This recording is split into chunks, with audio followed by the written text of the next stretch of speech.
Hi guys, this is Erica from Gokce Capital. Now before I begin, be sure to subscribe to our YouTube channel and turn on notifications. Some of you may have already seen our case study in which we thought that we were buying a cabin for only $3,000.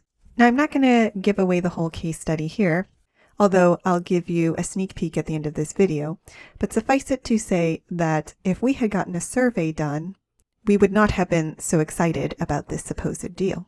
So if you do nothing else in your due diligence prior to buying a parcel of vacant land, getting a survey is perhaps one of the top things you should do. And in this video, we're going to go over the 6 things you need to know about a survey. So number 1, you should hire a surveyor, of course, when buying a property, and this is any kind of property, including vacant land. But also, if you already own a parcel of land and you are in a dispute with your neighbor over boundary lines, getting a survey is one of the first steps in resolving the issue. In addition, if you already own a parcel of land and you plan to build on it, it's a good idea to get another survey done. This is also true if you are adding an addition to an existing structure. Number 2, you may be paying the surveyor, but you don't get to fully dictate the process.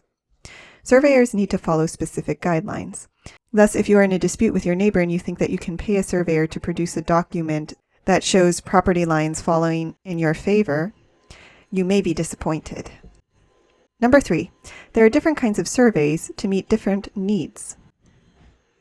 The first kind is a construction survey. As the name would suggest, this is the type of survey that is usually ordered prior to or after a construction project. And this type of survey will look at property lines and any changes, but primarily it is focused on locating existing buildings, roads, and utilities, as well as the location of proposed development. The purpose here is to have an extremely accurate map of any infrastructure and improvements, both existing and proposed, so that the contractor can accurately complete the work.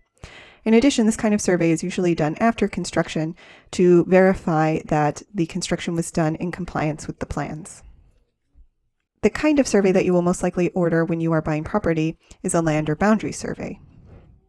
And this kind of survey is created primarily to determine where property lines are located so that the purchaser understands what they are purchasing.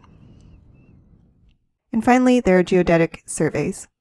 And these are surveys that are these days done primarily from satellites. It's essentially a GPS coordinate. It's a way of determining a precise location of a point on the Earth's surface. Number 4, so a land or boundary survey is the kind of survey that you are most likely going to order if you are purchasing property. But there are also different kinds of land surveys. The kind that is most often ordered when purchasing land is an ALTA survey, and this is a survey that complies with all the standards laid out by the American Land Title Association. This is one of the most common kinds of surveys because mortgage companies typically require it, and a title company may ask for one as well.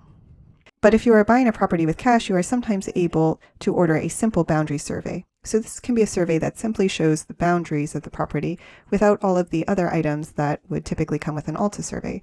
Thus, it may be a little bit cheaper, although it won't give you all of the additional information. In a similar vein, there is a location survey, which is simply going to show you the location of any improvements on a property. There are also surveys that are done when certain kinds of projects are being undertaken. For example, if there is a subdivision, you will create a subdivision survey. There is also a survey done prior to undertaking any kind of site preparation work that will lay out where any clearing, excavation, or fill needs to go.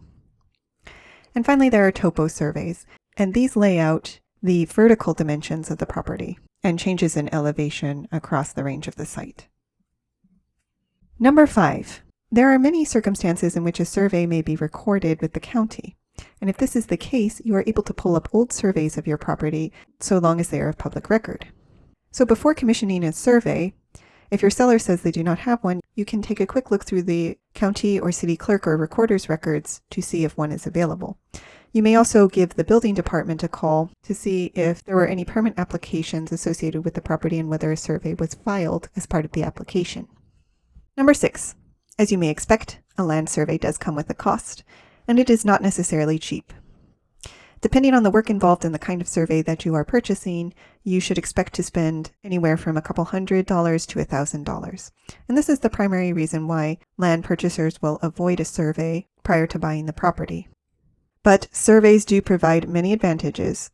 They allow you to locate boundaries and structures accurately on a parcel of land, and they may also catch easements and encroachments that come with the property. So If you are thinking of avoiding a survey, take a moment to weigh the costs of any unexpected issues that may come up which a survey would catch against the cost of a survey, and see whether you change your mind upon further analysis. But to return to my opening story, you may want to watch our case study on the cabin we thought we were purchasing for $3,000. This was an instance where we got very excited about a property and rushed to purchase it, relying on assessor tax maps rather than a survey. And of course, as you may expect, as it turned out, the assessor's plat map was off and the cabin was actually located on the neighbor's property. Now, $3,000 is still a great price for a parcel of vacant land, and so this was not a huge issue for us. But if we had spent significantly more on the property, it would have been a huge mistake. Do you have any stories about buying or surveying property? Let us know in the comments. Did you like this video? You're going to love our Gokce Land Due Diligence program. We'll make you a land due diligence expert in just 7 days. Check it out at gokcecapital.com/glad. And while you're at our website, don't forget to explore our $1 down properties at gokcecapital.com/listings. Finally, don't hesitate to reach out with any questions. You can email, call, or text, and we will respond as soon as possible. So thank you for listening, and more to come.